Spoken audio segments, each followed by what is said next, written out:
Assalamualaikum warahmatullahi wabarakatuh. Perkenalkan, nama saya Yangki Ramada Putra dari Prodi Tadris Bahasa Inggris IAIN Cerup. Di sini saya akan menjelaskan mengenai materi tentang organizing paragraf pada mata kuliah writing paragraph yang diampu oleh Mem Eka Apriani.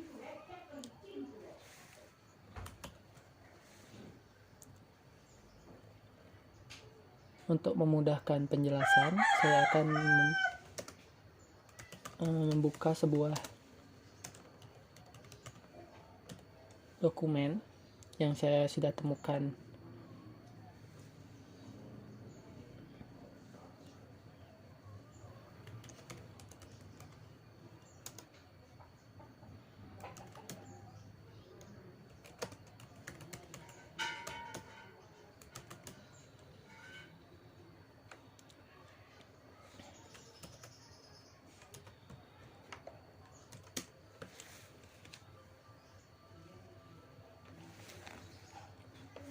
Baik,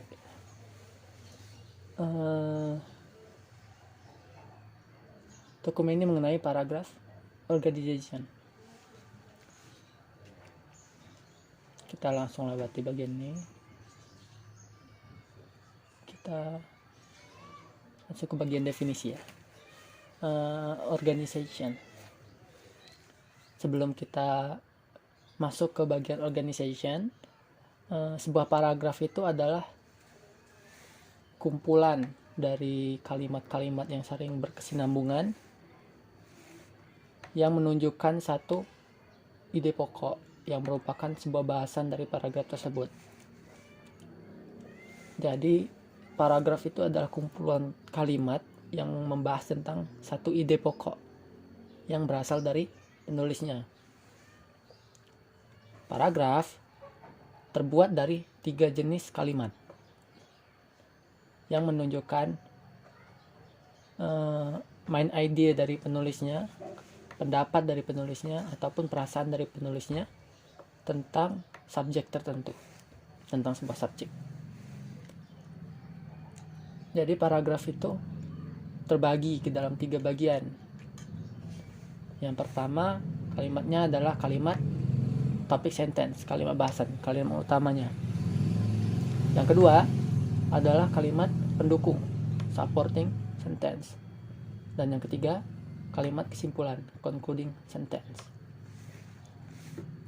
Penulis kadang bisa saja menambahkan sebuah komentar tambahan, komentar terakhir tentang kesimpulan.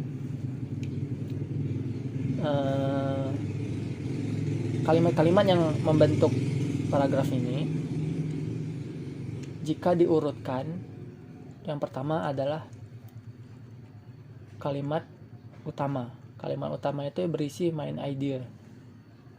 Biasanya kalimat ini langsung secara baku menjelaskan tentang ide yang sedang dibahas di paragraf tersebut. Kemudian selanjutnya, supporting sentence. Supporting sentence ini berfungsi untuk mensupport kalimat utama. Jadi misalnya kalimat utama menjelaskan tentang A, supporting sentence akan menjelaskan lebih detail tentang A. Dan terakhir, concluding sentence. Concluding sentence itu seperti kalimat yang menyimpulkan hasil bahasan dari kalimat utama dan kalimat pendukung. Jadi kalimat utama sudah membahas sebuah ide, kemudian didukung oleh kalimat pendukung. Kemudian di paling bawah, di bagian terakhir paragraf, kalimat kesimpulan itu menyimpulkan untuk pembaca. Jadi pembaca itu bisa memahami ide dari paragraf itu apa, yang sedang dibahas di paragraf itu apa. Oke. Kemudian seperti ini saja. Saya akan gambarkan supaya gampang untuk dipahami. Sebentar. Saya akan membuka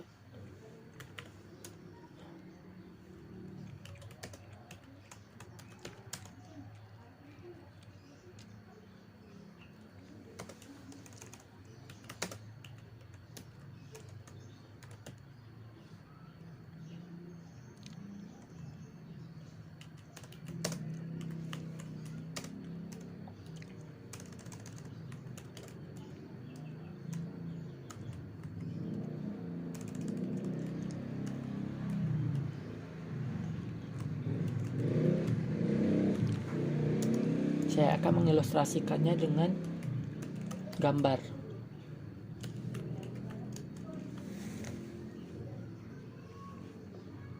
Nah, jadi seperti ini. Pertama, saya bikin dari ini aja. Oke. Saya bikin kotak-kotak dulu ya. Ini adalah paragraf. Saya kasih warna hijau supaya kelihatan. Paragraf. Paragraf itu adalah kumpulan kalimat yang membahas tentang sebuah ide.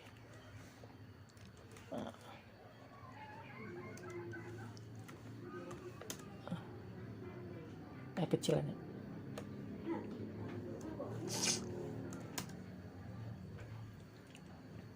Nah, paragraf ini terbagi lagi ke dalam 3 jenis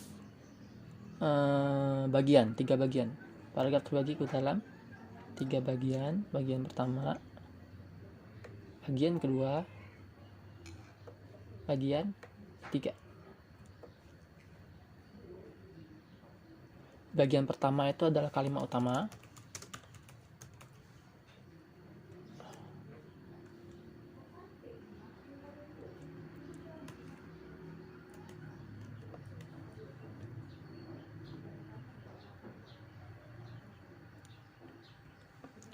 Kalimat utama.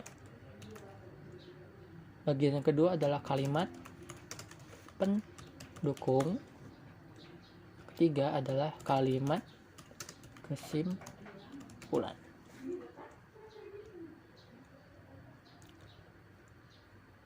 Oke. Sekarang gampang nggak bisa lihat ya. Nah, selanjutnya ide-ide yang sudah dibahas di dalam paragraf ini diurutkan ke dalam 3 bagian ini. Jadi organizing paragraf itu adalah tentang bagaimana kita mengurutkan paragraf sehingga menjadi satu kesatuan yang bisa dipahami oleh pembaca dari teks kita yang kita tulis. Kalau misalnya paragraf tidak menuruti aturan ini, tidak menuruti kalimat utama yang ditulis di awal, kemudian ada kalimat pendukungnya, kemudian ada kalimat kesimpulannya, paragraf itu masih bisa dibaca, tapi tidak berarti paragraf itu adalah sebuah paragraf yang baik. Jadi penulis harus menuliskan paragraf dengan menuruti aturan yang sudah ada. Kalimat utama bisa di awal, bisa di akhir, bisa di tengah, tapi kalimat pendukung dan kalimat kesimpulan harus ada. Penulis juga terakhir bisa menambahkan sebuah komentar di sini saja. Terakhir di bagian akhir paragraf.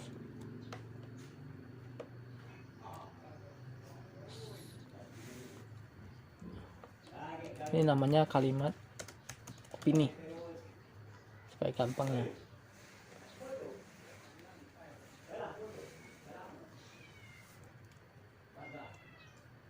Oke.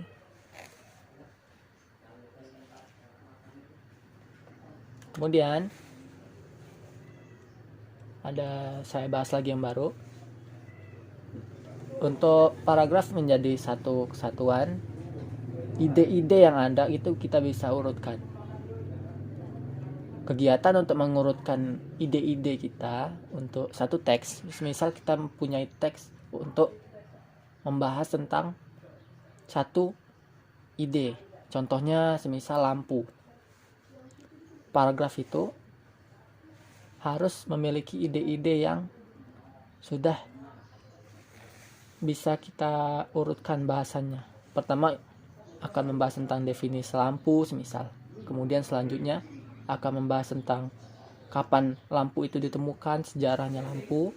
Kemudian akan membahas fungsi dari lampu. Jadi ide-ide itu berurutan dan bisa dibaca secara baik. Dan ketika dibaca oleh pembaca, paragraf itu akan memberikan informasi yang dapat mudah dipahami oleh pembaca. Kegiatan untuk menurutkan ide-ide ini itu namanya kegiatan outlining. Outlining, saya tuliskan, outlining, kegiatan untuk mengurutkan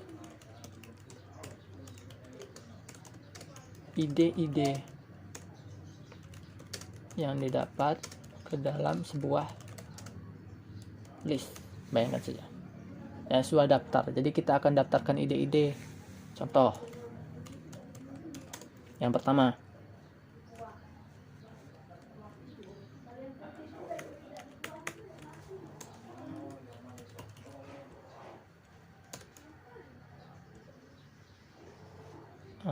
saya tuliskan contoh yang pertama. Ini ide ya, contoh ide yang pertama semisal membahas mengenai definisi lampu semisal. Kemudian yang kedua, membahas sejarah lampu. Kemudian yang ketiga, bahas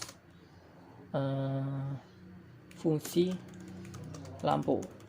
4, membahas cara kerja lampu. 5, dan seterusnya ya, dan seterusnya. Nah, contoh-contoh ini yang di ide pertama itu akan dituliskan di paragraf yang berbeda.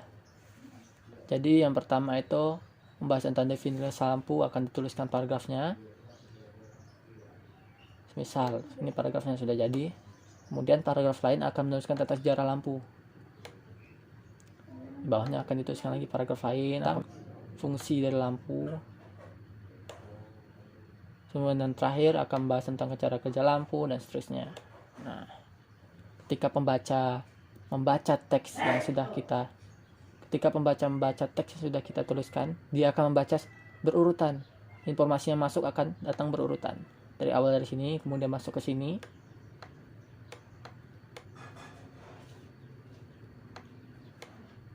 Kemudian akan masuk ke bagian sini.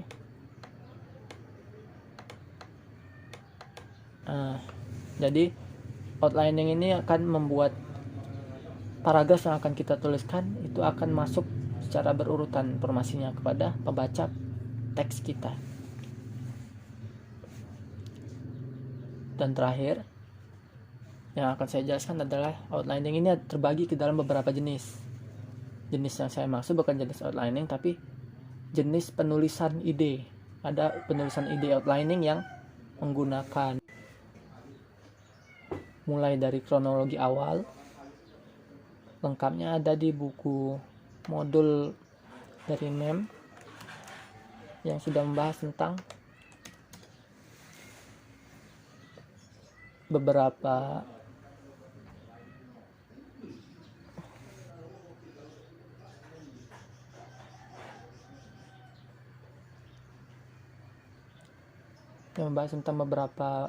model dari outlining. Sebentar. Nih, di bagian sini kan ada formal outlining, ada membuat sebuah pengurutan dari detail dan poin-poin. Kemudian ada sketch and scratch outlining yang menggunakan sketch and scratch seperti ide yang awal-awalnya saja, ide yang tidak mendetail. Kemudian ada signal word. Signal word menunjukkan jenis dari pattern organization. Nah, pattern dari signal words menunjukkan sebuah tipe pattern dari pengurutan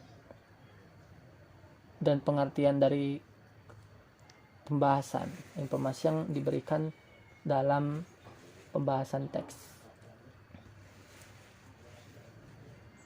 Signal words ini sebuah tipe pengurutan dari list itu.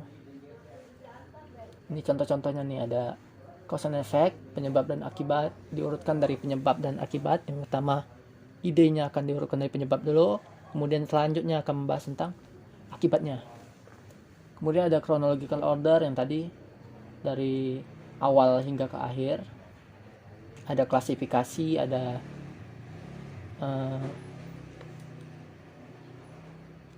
pembandingan dan kontras, ada pembahasan dan contoh, ada deskripsi, ada episode. Jadi dia membahas tentang dari awal dulu hingga ke akhir, tergantung dari signal loss yang akan diberikan.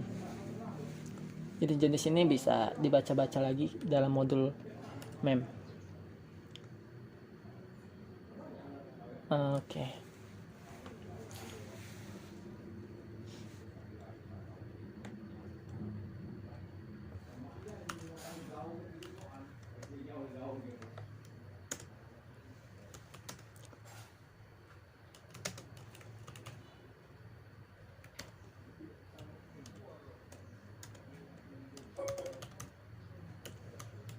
Saya akan buka sebuah catatan.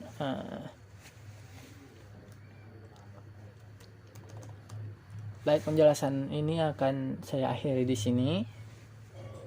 Untuk pertanyaan dan hal-hal lebih lanjut silahkan hubungi ini kontak yang saya sediakan di catatan ini. Kontak ini mewakili kelompok saya. Jadi kelompok 2, saya silakan hubungi ke sini jika ada pertanyaan yang ada sangkutannya dengan video ini. Bisa ke WA dan bisa ke email langsung. Terima kasih. Semoga penjelasan ini membantu dan semoga kegiatan pembelajaran mata kuliah MEM-EK bisa kita presentasikan dengan baik. Dan semoga saja teman-teman semua tetap sehat. Terima kasih. Wassalamualaikum warahmatullahi wabarakatuh.